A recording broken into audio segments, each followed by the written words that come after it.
Sir வணக்கம். என் பேர் Ram Seva. First of all உங்களுக்கு ரொம்ப நன்றி. அன்றைக்கு மீடியா ஃபர்ஸ்ட் உங்களால் தான் நாங்கள் இந்த மாதிரி ஒரு இடத்துல வரதுக்கு ஒரு பெரிய ஆப்பர்ச்சுனிட்டி. ரொம்ப நன்றி. எனை சுடும் பனி இது வர 21ஆம் தேதி படம் ரிலீஸ் ஆகுது. இந்த படம் ஆக்சுவலாக ஒரு உண்மை சம்பவத்தை வச்சு இது அமைக்கப்பட்ட ஒரு படம். இந்த படத்தில் நம்ம சார் பண்ணியிருக்காங்க. சார் சித்திரன் சார், பாக்யராஜ் சார், அதுக்கப்புறம் ஹீரோ மேடம் உபாசனா எல்லாம் பண்ணியிருக்காங்க. ஹீரோ நடராஜ் அவர் பண்ணியிருக்காரு. பட் இந்த படம் ரொம்ப ஃபர்ஸ்ட் ரொம்ப சப்போர்ட் பண்ணது இந்த ப்ரொடியூசர் தான். அவங்களுக்கு ரொம்ப தேங்க்ஸ் சொல்லணும் இந்த இடத்துல. ஏன்னா ப்ரொடியூசர் தான் ரொம்ப சிரமப்பட்டு இந்த படத்தை இந்த நிலைமைக்கு கொண்டு வரது காரணம் இந்த ப்ரொடியூசர் தான். இப்போ அவங்க கொஞ்சம் ஒரு இஷ்யூனால யூஎஸ் போக வேண்டிய நிலைமை போயிட்டாங்க. ஸோ அவங்களுடைய பிளஸ்ஸிங்கோடு இந்த இதை ஆரம்பிச்சிருக்கோம். இது ஆக்சுவலாக ஒரு உண்மை சம்பவம்னா பொள்ளாச்சியில் நடந்த ஒரு உண்மை சம்பவத்தை வச்சு எடுத்துருக்கு இந்த படம். கண்டிப்பாக இந்த படம் உங்களோட சப்போர்ட்னால மக்களுக்கெல்லாம் போகணும். ஒரு விழிப்புணர்வான ஒரு படம் தான் இந்த படம். இந்த இப்போ உள்ள ஜெனரேஷனுக்கு இந்த படம் ரொம்ப யூஸ்ஃபுல்லாக இருக்கும். ஸோ அதுக்கப்புறம்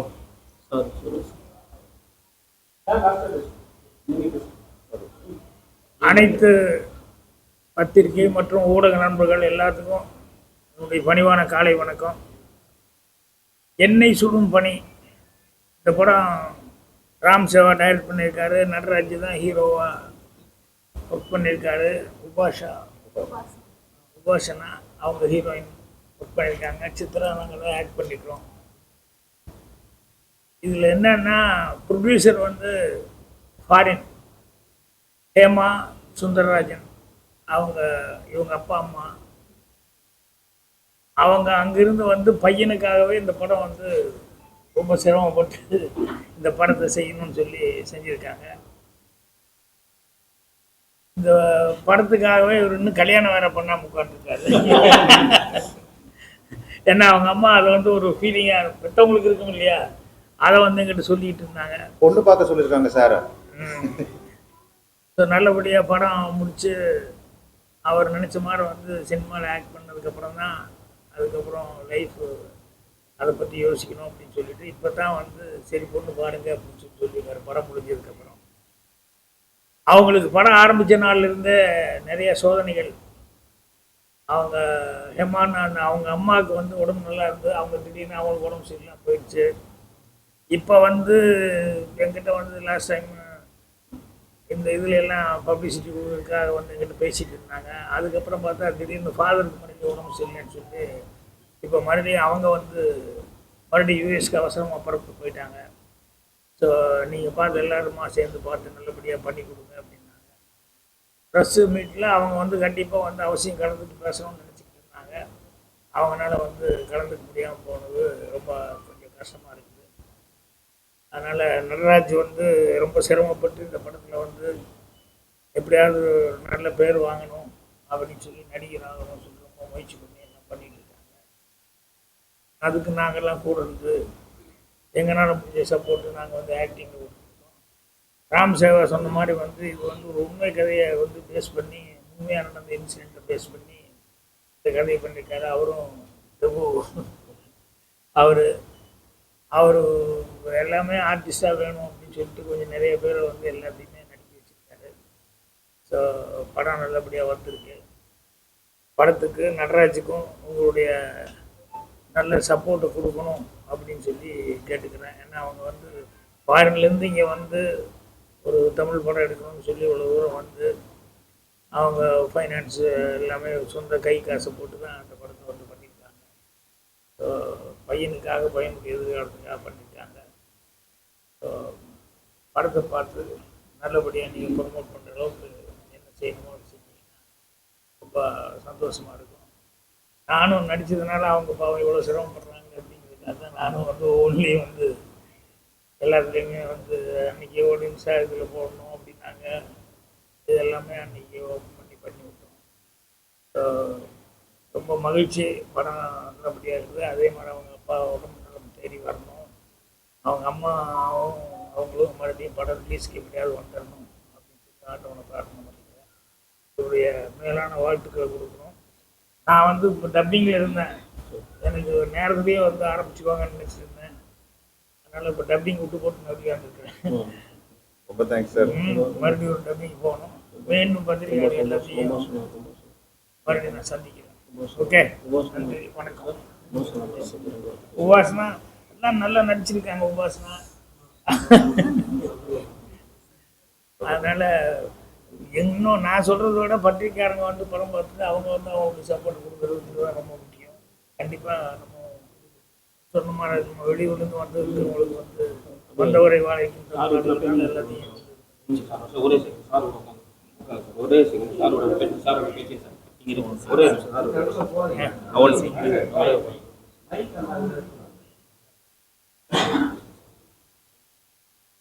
எல்லாருக்கும் வணக்கம். இந்த படத்தினுடைய தயாரிப்பாளர் ஹேமலதா சுந்தரராஜ் பற்றி ஆகிராஜ் சொன்னார். உண்மையில் சொன்னோன்னா இது போன்ற தயாரிப்பாளர்களாக தான் இன்றைக்கு சினிமாவில் இயங்கி கொண்டிருக்கிறது. ஏன்னா உங்களுக்கே நல்லா தெரியும், பெரிய படங்கள்னு பார்த்தீங்கன்னா வந்து ஒரு 20-25 படங்கள் தான் தமிழ் சினிமாவில் தயாராகுது. இன்றைக்கு 200க்கும் மேற்பட்ட படங்கள் வருதுன்னா இல்லை 150-160 படங்கள் இது போன்ற தயாரிப்பாளர்களாக தான் சினிமா உலகத்தில் வந்து தொழிலாளர்கள் வந்து தொடர்ந்து வேலை செய்ய முடியாது. அதுக்கெல்லாம் காரணம் இது போன்ற தயாரிப்பாளர் தான். இதுக்கு பின்னால் தன்னுடைய மகனை கதாநாயகனாக்கணும் அப்படின்ற அவங்களுடைய ஆசை இருந்தால் இதெல்லாம் தாண்டி பார்த்தீங்கன்னா ஒரு தயாரிப்பாளராக ஒரு சீசன்டு தயாரிப்பாளர் எப்படி ஒரு திரைப்பட நிறுவனத்தை நடத்துவாங்களோ, எப்படி எல்லாருக்கும் உரிய நேரத்தில் அவங்களுக்கு பணத்தை கொடுத்து எப்படி அவங்களெல்லாம் கவனிச்சுப்பாங்களோ, அதை விட மிகச்சிறப்பாக உங்கள் அம்மாவும் அப்பாவும் இங்கே எல்லாரையும் ரொம்ப நல்லா பார்த்துருக்காங்க. அதுக்கு வந்து எங்களுடைய சார்பாக அவங்களுக்கு நிச்சயமாக நன்றியை சொல்லியாங்க. நட்ராஜன் சரி, உபாசனாவும் சரி தங்களுடைய பணியை இந்த படத்தை ரொம்ப சிறப்பாக செஞ்சுருக்காங்க. இது போன்ற புதுமுகங்கள் ஒரு படத்தை நடிக்கும்போது கொஞ்சம் அடையாளம் தெரியணும் அப்படிங்கிறதுக்காக தான் பாக்யராஜ் போன்ற கலைஞர்கள் எல்லாம் அவங்க இந்த படத்தில் வந்து முக்கியமான ஒரு வேடத்தில் நடிக்க வச்சுருக்காங்க. இது போன்ற கலைஞர்களை சப்போர்ட் பண்ணுறதுக்காக பாக்யராஜ் பார்த்தீங்கன்னா படத்தில் நடிக்க ஒப்புக்கொண்டது மட்டும் இல்லாமல் இந்த படத்தை விளம்பரப்படுத்துகிற எல்லா நிகழ்ச்சியும் இதில் பார்த்தீங்கன்னா எத்தனை பேர் நடிச்சிருக்காங்க லிஸ்ட்டு பார்த்தா உங்களுக்கு தெரியும்.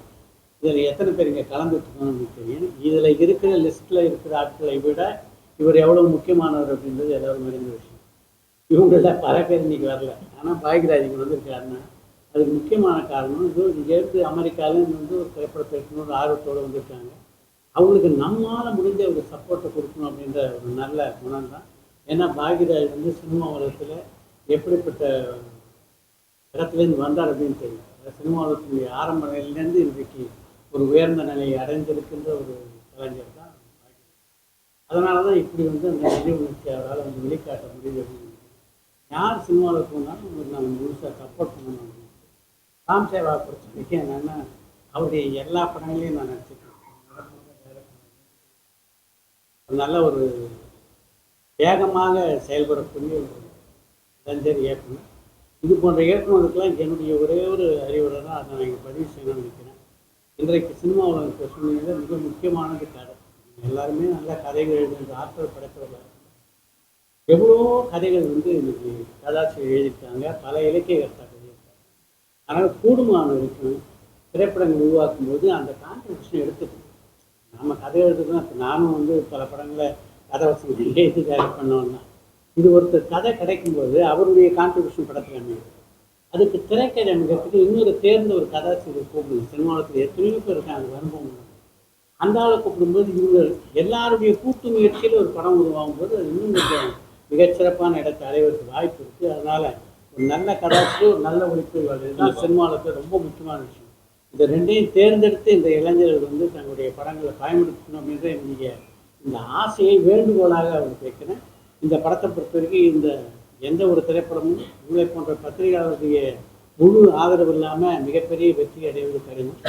அதனால் இந்த படத்தை பொறுத்த வரைக்கும் முழுவதுமாக நீங்கள் நினைக்கிற மாதிரி 100% குறை இல்லாமல் படமாக இருக்காது. பேர் சொல்லிடுறேன், ஒரு சில குறைகள் இருக்கலாம். ஒரு புதியவர்கள் அப்படின்னால அந்த குறைகளை எல்லாம் தவிர்த்து கூடுமான வரைக்கும் இதில் இருக்க நல்ல விஷயங்களை ஹைலைட் பண்ணி உங்களை பாராட்டணும் அப்படின்னு உங்களை வேண்டி கேட்டுக்கிறேன்.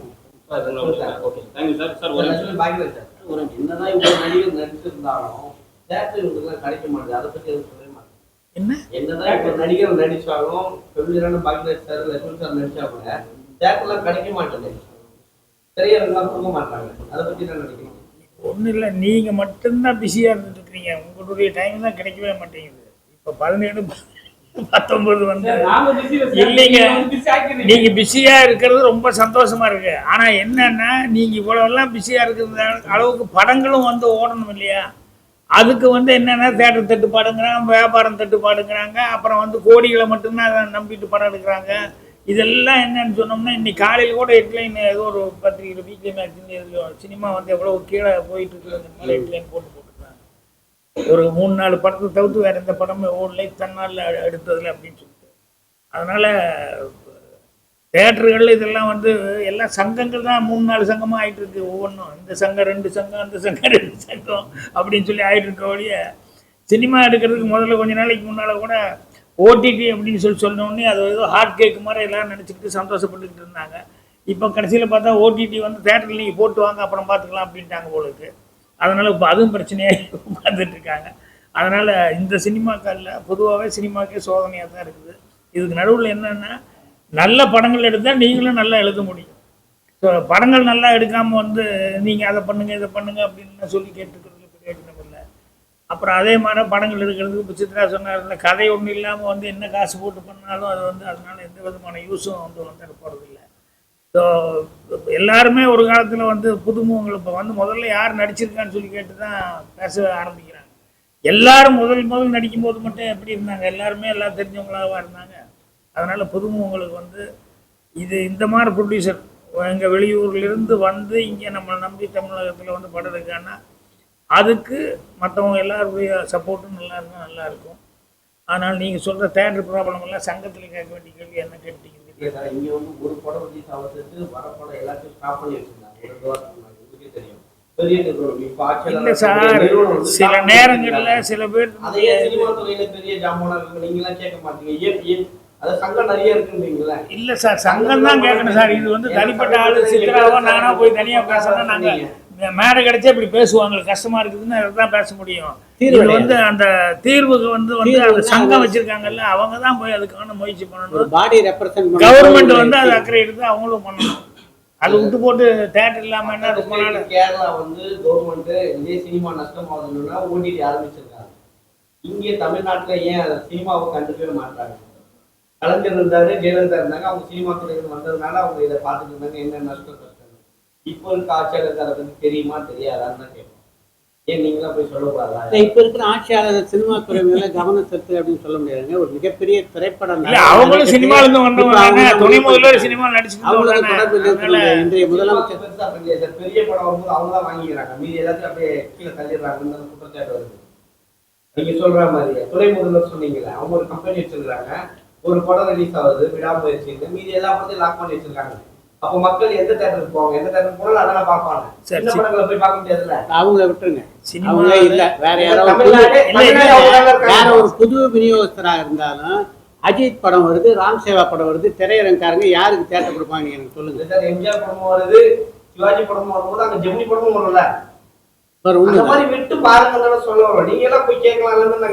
இப்போ அந்த மாதிரி படங்களுக்கு எல்லாம் வந்துட்டு தான் இருக்குது. அதனாலதான் ரப்பர் பந்தெல்லாம் ஓடுது இல்ல.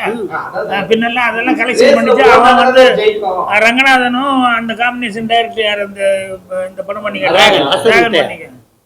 இவங்க எல்லாம் வந்து என்ன தைரியத்துல எடுக்கிறாங்க படத்தை? பெரிய நிறுவனம் தான் சார். பெரிய நிறுவனங்கிறது இல்லைங்க. பெரிய நிறுவனம் ஏன் அவங்க கிட்ட போனாங்கன்னா அவங்க ஆல்ரெடி ப்ரூவ் பண்ணாங்க.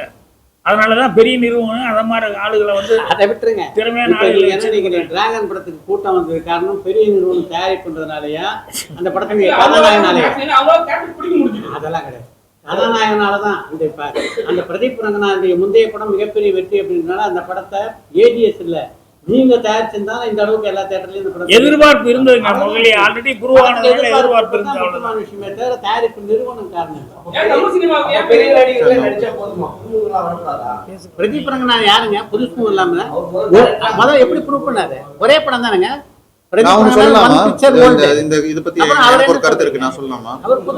நான் வந்து ஒரு 10-12 வருஷமா இந்த இண்டஸ்ட்ரியில இருக்கேன். நான் இதுல பார்த்ததுல எல்லாமே வந்து நல்ல படம் நல்ல கதையா இருந்துச்சுன்னா ஓடிடுது. ஓகே, அதுக்கு வந்து நீங்க வந்து வாய்ப்பு கிடைக்க மாட்டேங்குதுன்னு சொல்றீங்க. தியேட்டர்ல ஓடுறதுக்கு எனக்கு தெரிஞ்சு வாய்ப்புலாம் கிடைக்குது. இப்போ எங்க படம் ஒரு சின்ன படம் தான். நாங்க வந்து போய் இப்போ ஒரு தியேட்டர் ரிலீஸ்க்காக பேசும்போது யாருமே நோன்னு சொல்லலை எங்ககிட்ட. எல்லாருமே நாங்க பார்த்து சொல்றோம்னு சொல்றாங்க. ஆனா வந்து எல்லாராலையும் ஒரு நாளைக்கு 5 ஷோ கொடுக்க முடிய மாட்டேங்குது, 3 ஷோ கொடுக்க முடிய மாட்டேங்குது. ஏன்னா அவ்வளவு படங்கள் வருது. இந்த வீக்கெண்ட் வந்து 10 படம் வருது. எல்லாமே சின்ன படங்கள் தான் நீங்க சொல்ற மாதிரி. ஒரு பெரிய படமும் வரல. நீங்க பெரிய படம் வந்து ஒரு பெரிய கம்பெனி வாங்கி அவங்க ரிலீஸ் பண்றதுனால எல்லா தியேட்டரும் எடுத்துக்கிறாங்க கிடையாது. அவங்க எல்லா தியேட்டரும் எடுத்துக்கிறது கிடையாது. அவங்க வச்சிருக்காங்க, நம்மளுக்கும் கொடுக்குறாங்க. படம் நல்லா இருந்துச்சுன்னா ஓடிடுது. இப்போ சொல்ற மாதிரி லப்பர் பந்துன்னு ஒரு படம் இருந்துச்சு, நல்லா ஓடிச்சு. ஏன்னா கதை நல்லா இருந்துச்சு, வாழை நல்லா இருந்துச்சு, ஓடிச்சு. அதே மாதிரி அது கூட வந்த 10 படம் எங்க உங்களால பேர் சொல்ல முடியுமா? முடியாது. ஏன்னா மக்களே வந்து ஒரு கருத்து வச்சிருக்காங்க. இப்படி படம் பார்த்துட்டு ஒருத்தன் வந்து நல்லா இருக்குன்னு சொன்னான்னா அதை கேட்டுட்டு இன்னொருத்தங்க போய் பாக்குறாங்க. அப்படியே ஹிட் ஆகுது படம். எங்க படமும் அப்படி வரும்னு எனக்கு ஒரு நம்பிக்கை இருக்கு. ஏன்னா அந்த படம் இந்த படமும் அந்த மாதிரி ஒரு நல்ல கருத்து வச்சிருக்கோம், நல்ல கதை இருக்கு. அண்ட் அதுக்கப்புறம் வந்துட்டு இது வந்து ஒரு ஒரு ஒரு உண்மை கதையா இருந்தாலும் அதுல வந்து ஒரு சின்ன ஃபேண்டசி மாதிரி ஒரு ட்விஸ்ட் இருக்கு. நல்ல விஷயங்கள் வச்சிருக்கோம் இந்த படத்துல. ஸோ இப்போ எங்க படமும் ஹிட் ஆகணும்னா அதுக்கு எப்படி பண்றது? உங்களை மாதிரி ஆளுங்க வந்து ப்ரெஸ்ல போடுறது, பப்ளிசிட்டி பண்றது. அது மட்டும் இல்லாம நம்ம தியேட்டர்ல போய் மக்கள் பார்த்துட்டு வெளியே வந்து நம்ம படத்தை பத்தி நல்லா சொல்லும் போது நீங்க அதை எடிட் பண்ணாம கரெக்டா போடுறது. அப்படி பண்ணாலே போதும்னு நினைக்கிறேன். நம்ம இந்த இண்டஸ்ட்ரிக்கு நம்ம இண்டஸ்ட்ரி அவர் அந்த தியேட்டருக்காக நீங்க சொல்றதுங்க. அந்த டாமினேஷனுங்கிறது ஒரு காலத்து டிஸ்ட்ரிபியூட்டர் கையில இருந்தது, ஒரு காலத்து ப்ரொடியூசர் இவங்க டாமினேஷனா இருக்கும், அப்புறம் தேட்டருக்காரங்க டாமினேஷன் மாறி மாறி வந்துட்டு தான் இருக்கும். இப்போ டைரக்டர்களுக்காக அப்படின்னு சொல்லிட்டு ஒன்று இருந்தது இல்லையா? அப்புறம் ஹீரோக்களை பிடிச்சா தான் டைரக்டர் பிடிக்க முடியும்னு வந்தது. அப்புறம் ப்ரொடியூசர்களே பெரிய பெரிய பேனரில் இருக்கிற ப்ரொடியூசர்களே முதல்ல ஹீரோ கிட்ட கதை சொல்லிட்டு வாப்பா, அது ஓகேன்னா எவ்வளோ கோடி வேணாலும் நான் கொடுக்குறேங்கிற மாதிரி அவங்களே கொடுக்குறாங்க. எல்லாமே இப்படி இருக்குது. ஸோ அதனால் இன்றைக்கி எல்லாருக்குமே ஒரு தட்டுப்பாடுங்கிறது என்னென்னா ஓரளவுக்கு கொஞ்சம் புரிஞ்சுக்கிட்டாங்க. என்னென்னா கோடிகளை இறக்கிறதுனால கண்டிப்பாக படம் ஓடிட போகிறது இல்லை. நல்லபடியாக வந்து கதை மற்றதெல்லாம் நல்லா இருந்ததுன்னா கரெக்டாக இருக்கக்கூடிய வேறு பிரம்மாண்டங்கள் அது இதெல்லாம் பண்ணி மட்டும் சர்வீஸ் பண்ணி ஒன்றும் பண்ண முடியாது அப்படிங்கிறது இப்போ புரிஞ்சுக்கிட்டாங்க. அதனால் வந்து அது ரொம்ப சந்தோஷமாக இருக்கக்கூடிய சமாச்சாரம் என்னென்னா இந்த சின்ன சின்ன படங்கள் எல்லாம் வந்து டக்குன்னு பெரிய ஹிட் ஆகுறதுங்கிறது நமக்கு ரொம்ப ஹாப்பியான ஒரு இதாக இருக்குது. அதுக்கு பத்திரிகை ஒரு முக்கியமான காரணம். முக்கியமான விஷயம் சொல்ல நினைக்கிறேன். இது போன்ற விஷயங்கள்லாம் நம்ம பேசுறதுல ஆச்சரியம் இல்லை. இந்த நிகழ்ச்சி எதுக்காக ஏற்பாடு செய்யப்பட்டதுன்னா எனை சுடும் பணி படத்தை எப்படியாவது மக்களுக்கு கொண்டு போய் ஒரு நிமிஷம் சொல்லிடுறேன். இதை கொண்டு போய் சேர்க்கறதுக்காக ஏற்பாடு செய்யப்பட்ட நிகழ்ச்சி. இதில் உங்கள் ஆர்வம் காரணமாக இது போன்ற விஷயங்களுக்கு கேட்டு தெளிவு பண்ணணும் அப்படின்னு கூட நீங்கள் கேள்விகள் கேட்கலாம். ஆனால் செய்திகளை பிரதானப்படுத்தும் போது எனை சுடும் பணியை பற்றி போட்டு உள்ள இதை பற்றி போடுங்க, தப்பு இல்லை. ஆனா இதை வந்து தலைப்பு செய்தியாக்கி எதுக்காக இந்த நிகழ்ச்சி ஏற்பாடு செய்யப்பட்டதோ அந்த கவன சிதறவு இல்ல அப்படி நீங்க நினைக்காதீங்க. நீங்க அது கூடவே வேற ஏதாவது கேப்ஷன் வச்சுக்கோங்க, இதையும் வச்சுக்கோங்க. இதுக்காக உள்ள வந்து பாப்பாங்க, பயங்கர என்ன சொல்லியிருக்காங்க தான் பாப்பாங்க. என்ன சொல்லி படிக்க ஒருத்தர் வந்து தேட மாட்டாங்க. செய்தி போறதுக்கே இப்படி தேவைப்படும்போது செய்தி போறதுக்கே இப்படிப்பட்ட டைவர்ஷன் தேவைப்படுதுன்னா அப்ப படங்களுக்கு யோசிச்சு பாருங்க. அப்போ நீங்களே சொல்லுங்க, அது நீங்க தான் சொல்லணும். ஒரு செய்திக்கே உங்களுக்கு தேவைப்படுது, இந்த டைரக்டா இந்த செய்தியை பற்றி சொன்னா ஜனங்க பார்க்க மாட்டாங்க, இதுக்கு ஒரு டைவர்ஷனா ஒரு கேப்ஷன் தேவைப்படுதுன்றீங்கல்ல. அப்புறம் தமிழக அரசு உதவி பண்ண மாட்டோம் நிறைய பேர் சொல்றாங்க. உங்களை மாதிரி நிறைய ஜாமான் சொல்றாங்க. என்ன காரணமா இருக்கு? ஏன்னா தமிழ் சினிமால இருந்து நிறைய பேர் வந்து அரசியல் போயிட்டாங்க. ஒருவேளை அதனால தான் இருக்குமோ? என்ன தமிழ் சினிமால இருந்து நிறைய ஆக்டர்ஸ் எல்லாம் வந்து அரசியல் போயிட்டாங்க. அது ஆப்போசிட்டா பெருசா பேசப்படுறாங்க. சோ அதனால வந்து இவங்க ஏன் ஹெல்ப் பண்ணணும்னு சொல்லிட்டு ஒரு விஷயம் இருக்குமோ? உங்களுடைய போகம் இல்ல சார், அதெல்லாம் நடக்குதுன்னு சொல்றாங்க. இந்த தமிழ் சினிமால எத்தனை நடிகர்கள் இப்ப வந்து அரசியல் இருக்காங்கன்னு சொல்லுங்க. எத்தனை பேர் அரசியலுக்கு எத்தனை எந்த காலத்துல அரசியல் துறவரமே பொள்ளாச்சி சம்பவத்தை வச்சுதான் அந்த படம். இல்ல பொள்ளாச்சினா வந்து நீங்க அதாவது உண்மை சம்பவம் தான். பட் வந்து நீங்க பொள்ளாச்சி நீங்க நினைக்கிற மாதிரி அந்த நிகழ்வுலாம் கிடையாது. இது வந்து அதுல ஒரு பாட்டு இல்ல சார். இது பொள்ளாச்சினால ஞாபகம் இல்ல நம்ம அது இல்ல அந்த மாதிரி இல்ல சார். பொள்ளாச்சி அந்த மாதிரி இல்ல பொள்ளாச்சினா அந்த வேற மேட்ரு இருக்கு. அந்த மேட்ரு கிடையாது, இது வேற மேட்ரு.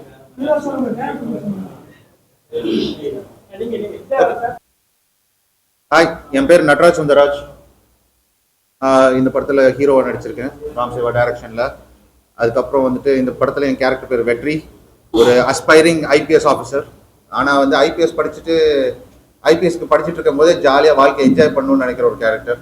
எங்க அப்பா, எங்க பக்கத்து வீட்டு பொண்ணு, லவ்வர், சின்ன வயசுல இருந்தே பழக்கம். அண்ட் படம் வந்து பேசிக்கலா நம்ம வாழ்க்கையில நடக்கிற மாதிரி ஜாலியா ஒரு பையன் என்ஜாய் பண்ணிட்டு இருக்கும் போது சில கஷ்டங்கள், கோபங்கள் எல்லாம் மீட் பண்ணும்போது எப்படி ஃபேஸ் பண்றான்றது ஒரு கதை. அது போக இன்னொரு சைடு ஆஃப் த கதை வந்து நம்ம பாக்யராஜ் சார் வச்சு ஒரு கிரைம் த்ரில்லர் கதை. ஸோ இந்த படம் வந்து ரொம்ப நல்லா வந்திருக்கு. எல்லாரும் பார்க்கணும்னு நான் கேட்டுக்கிறேன். அதே மாதிரி நம்ம ஹீரோயின் ஏதாவது சொல்லுவாங்க இப்போ. ஹாய் வணக்கம். ஃபர்ஸ்ட் எல்லாருக்கும் நன்றி இங்கே வந்திருக்காங்க. பேர் உபாசனா. இது என்னோட ஐ திங்க் 8வது படம் ரிலீஸ் ஆக போகுது. And I am grateful and thankful Ram Seva sir and Hema ஆண்டிக்கு எனக்கு இந்த சான்ஸ் கொடுத்துருக்காங்க. And I'm glad I'm part of this entire team. எனக்கு இந்த படத்தில் இன்னொன்று இன்வெஷன்னா மனோபாலா சாரோட அவங்க இப்போ he is not here with us, but I got a chance to play his daughter. So I'm very grateful for that. அதை விட நீங்கள் எல்லாம் கேள்வி மாதிரி கேட்டிருக்கங்க, இது சின்ன படம்க்கு யார் போய் பார்ப்பாங்களா? ஸோ ப்ளீஸ் நீங்கள் மீடியாக்கார் ப்ளீஸ் சப்போர்ட் பண்ணுங்க. And I hope every one goes and watches in the theatre. Thank you. ஆமாம், உங்களுக்கு தெரிஞ்சவங்க எல்லாருக்கிட்டையும் சொல்லுங்கள், கொஞ்சம் போய் பார்த்து படத்துக்கு சப்போர்ட் பண்ண சொல்லுங்கள். தேங்க்யூ. ராம் சேவா சார் ஏதாவது சொல்லுங்கள். இந்த இனிய தருணத்தில் இன்னொரு முக்கியமான செய்தியும் உங்களுக்கு பகிர்ந்துருக்கார் ராம் சேவா சார். அவருடைய அடுத்த படம் வந்து முழுக்க முழுக்க லண்டனில் படமாக்குறாங்க. ஆரஞ்ச் என்ற நிறுவனத்தின் சார்பில் மணிமாதவன் அண்ணன் தான். அவங்க தான். அடுத்தது வந்து அப்படி ஒரு படத்தை இயக்க இருக்கிறார் அப்படிங்கிற செய்தியும் உங்களுக்கு தெரிவித்துக் கொள்வதில் மகிழ்ச்சி. கங்க்ராச்சுலேஷன். கரெக்டாக போட மாட்டாங்க. படம் நல்லா இருந்தாலும் நல்லா இல்லைன்னு சொல்லி ஒரு குரூப் வந்து ரிவ்யூ பண்ணுறாங்க. அதெல்லாம் பற்றி சொல்லுவாங்க. நீங்கள் ரிவ்யூ தான் பண்ணியிருக்கீங்க நிறைய படம். நான் நிறைய சொல்லுங்க. நீங்கள் நல்லா ரிவ்யூ சொல்லுவீங்கல்ல. நல்லா இருக்கிற படத்தை ஓடி இருக்கிற படத்தை நல்லா இல்லைன்னு சொல்ற ரிவ்யூ இருக்குல்ல. அப்போ அதுக்கு எப்படி சொல்லுங்க. இது வந்து ஆக்சுவலி என்கிட்ட கேள்வி கேட்கறத விட நீங்கள் எல்லாம் தானே ஒரு மீட்டிங் போட்டு டிசைட் பண்ணுங்க. நாங்கெல்லாம் ஒரு கூட்டம் சரியா அப்படின்ட்டு அவங்க தேடி தான் ப்ரொடியூசர்ஸ் டைரக்டர்ஸ் எல்லாருமே வந்து அவங்க தேடி தான் போறாங்க. மார்க் போறாங்க. அவங்க பே பண்ணா மட்டும்தான் அவங்க நல்லா ரிவ்யூ கொடுக்குறாங்க. அவங்க தேடி தான் போறாங்களே. நாங்க வந்து பே பண்ணி வாங்குறது கிடையாது. எங்களோட ரிவ்யூ வந்து உண்மையா இருக்கும். சரிங்களா? நீங்க போய் தேடி போங்க. நான் பாராட்டுறேன். இது போன்ற இன்ஃப்ளூயன்ஸ் பண்றது இந்த போக்கு இருக்குல்ல, அது வந்து முறையற்றது அப்படின்னு நான் என்னுடைய யூடியூப் சேனலை பார்க்குறவங்க நல்லா தெரியும். அதை நான் வந்து பல முறை கண்டித்திருக்கேன். அதாவது இது வந்து எந்த ஒரு விஷயமும் எதுவாக இருந்தாலுமே ஒரு ஹெல்த்தி குரோத் வேணும். இந்த ஹெல்த்தி குரோத் எப்படி இருக்குன்னா அதுவாக தானாக நடந்தால் தான். இது போன்று திணிக்கப்பட்டு ஒரு விஷயம் சொன்னாங்க. ஒரு படம் நல்லா இப்போ லப்பர் பந்து திரைப்படத்தை பொறுத்த வரைக்கும் யார் அதை பெருசாக ப்ரொமோட் பண்ணாங்க? ப்ரமோட் பண்ணது மக்கள் தான். படம் நல்லா இருந்தது ப்ரமோட் பண்ணாங்க. அதனால் எந்த ஒரு ப்ராடக்டும் நல்லா இருந்ததுன்னா நீங்கள் வலிந்து திணிச்சு இவரை போய் நல்லா இருக்குன்னு சொல்ல தேவையில்லை. ஆட்டோமேட்டிக்காக நல்லா இருக்குன்னு சொல்லுங்கள். ஒரு ஹோட்டலில் போய் சாப்பிட்டு வரீங்க, உங்கள் நண்பர்கிட்ட சொல்லும்போது இந்த ஹோட்டலில் தோசை சாப்பிட்டேன் ரொம்ப சூப்பராக இருந்து ட்ரை பண்ணுன்னு அப்படின்னு சொல்லுவீங்க. நீங்கள் அந்த ஹோட்டலில் பிஆர்ஓவா? அந்த ஹோட்டலில் ஏதாவது காசு தராரா உங்களுக்கு? இல்லை. ஆனாலும் நீங்கள் அந்த பிஆர்ஓ கேம் பண்ணுறீங்க. ப்ராடக்ட் இஸ் குட், அதனால் நீங்கள் ஒர்க்ஸ் பண்ணுறீங்க. அதுதான் சினிமா. சினிமா இப்போ தானே நெட்ஃப்ளிக்ஸ் எல்லாம் பார்க்குறோம். நம்ம ட்விட்டர் ஹேண்டில் இப்போ தான் இருக்குது, இன்ஸ்டா ஹேண்டில் இப்போ தான் இருக்குது. ஒரு 40-50 வருடங்களுக்கு பாவரிசையில் பிலிசிங் படங்கள்லாம் வெற்றி பெற்ற போது இவங்கெல்லாம் யார் இருந்தாங்க? சின்ன படம் சொன்னீங்க, கதை நல்லா இருந்தது ஓடிச்சு சொன்னீங்க. அது கூட ஒரு 10 படம் வந்துச்சு. விடாமுயற்சி வரும்போது படம் நல்லா இருந்தா அது கூட ஏன் விடல? அதுதான் எங்களோட கேள்வி.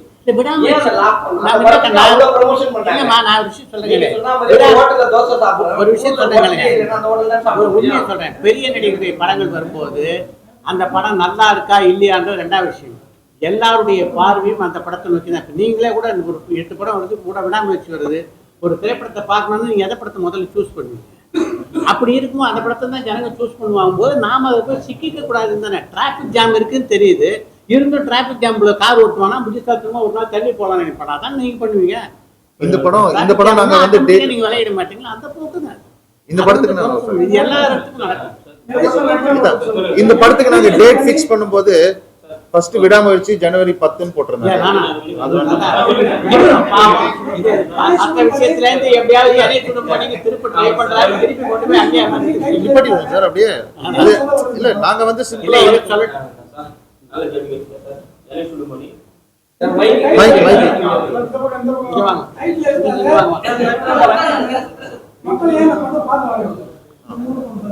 ஆக்சுவலாக சார் எனை சுடுமணி தலைப்பு ஏன்னு கேட்டிங்கன்னா, லைஃப்பில் வந்துட்டு நம்ம சந்தோஷமாக இருந்தோம்னா, இப்போ சந்தோஷம் ஒரு இடத்துல இருந்துன்னு வச்சுக்கோங்களேன், அது எவ்வளோ பெரிய ஒரு இக்கட்டான சூழ்நிலை மனசு ஹாப்பியாக தான் இருக்கும். பட் வந்து ஒரு மனசு சரியில்லைன்னா நீங்கள் காஷ்மீரே போனால் கூட நம்மளுடைய மனநிலையில் வந்து கொஞ்சம் கஷ்டமாக தான் இருக்கும். ஸோ பனியே சுடுதுன்னு சொல்கிறேன்னா அங்கே போனால் கூட ஒரு நிம்மதி இல்லாத ஒரு லைஃப். அது ஒரு யதார்த்தமான ஒரு லைஃப்பில் வந்து நமக்கு ஒரு எப்பயுமே இந்த லைஃப் ட்ராவலில் வந்து நம்ம ரொம்ப கேர்ஃபுல்லாக இருக்கணுங்க இந்த கான்செப்டே. இப்போ நம்ம சும்மா வழிபோக்கு ஒரு சின்ன விஷயங்கள் நம்ம செஞ்சுட்டு போயிடுவோம். பட் அது ஃப்யூச்சரில் வந்து பெரிய ஒரு இழப்பாக இருக்கும். அதுதான் இந்த படத்தோடைய ஒரு முக்கிய இதாக இருக்கும். நம்ம ரொம்ப ஹாப்பியாக இருந்துட்டு இருப்போம். ஆனால் ஒரு டைமில் திரும்பி பார்க்குறப்ப அங்கே தப்பாக தெரிஞ்சிருக்கும். ஸோ அதான் என்னை சுடும் பனி. நிறைய ஃபீல் பண்ணியிருக்காரு வாழ்க்கையில். ஸோ அதான் சார் என்னை சுடும் பனி. என்ன சொல்ல வரேன்னா, சந்தோஷமாக இருந்தால் கூட மனசு சரியில்லைன்னா சரியில்லை தான், சந்தோஷமாக இருந்தால் சந்தோஷமாக தான். அது வந்து அது உண்மை. அதே மாதிரி நம்ம வந்து எவ்வளோ தூரம் எவ்வளோ ஒரு தப்பை பண்ணிட்டு மனசில் ஏதாச்சும் ஒரு தப்பை பண்ணிட்டோம்னு வச்சுக்கோங்களேன், எங்கே போனாலும் நமக்கு நிம்மதி இருக்கும். அதுதான் இந்த படம் எப்போ ரிலீஸ் சார்? 21 ரிலீஸு. இந்த ஃப்ரைடே ரிலீஸ். ஆமாம், எல்லாம் உங்களை ரிலீஸ் போடல. சாரி வெளியே ஓட்டி இருக்க போகுது. மார்ச் 21 உங்களை நம்பிட்டா இருக்கு. தயவு செஞ்சு நல்லா சப்போர்ட் பண்ணுங்க. ஆமாம் சார். இல்லை கமர்ஷியல் 2 தான் சார். Main 2 sir. தேட்டரா சார்? சார் இப்போதைக்கு 40 பிளான் பண்ணியிருக்காங்க சார். 40 இல்லை 40 தான் கிடைச்சிருக்கு. பட் இன்னும் படம் கண்டிப்பாக நல்லா இருக்கும். மேற்கொண்டு தேட்டர் கிடைக்கும் நம்பிக்கை இருக்குது. லாஸ்ட் கடவுள் ஹெல்ப் பண்ணுவான்னு நினைக்கிறேன். எல்லாரும் வந்ததுக்கு ரொம்ப தேங்க்ஸ். அதே மாதிரி நம்ம சாரு வந்து அடுத்த என்னோட ப்ராஜெக்டில் ஆரஞ்ச் ஃபிலிம்ஸ்னு சொல்லிட்டு மகிபா தேவன் அண்ணன் ப்ரொடியூசரில் அந்த சாரு லண்டனுக்கு போகிறோம். உங்களுடைய இதே மாதிரி இந்த படம் மூலியமா எனக்கு அடுத்த ஒரு ஆப்பர்ச்சுனிட்டி கிடைச்சிருக்கு. ஸோ உங்கள் சப்போர்ட்லாம் எனக்கு ரொம்ப தேங்க்யூ ஸோ மச். தேங்க்யூ. எல்லா கேமரா பாருங்க.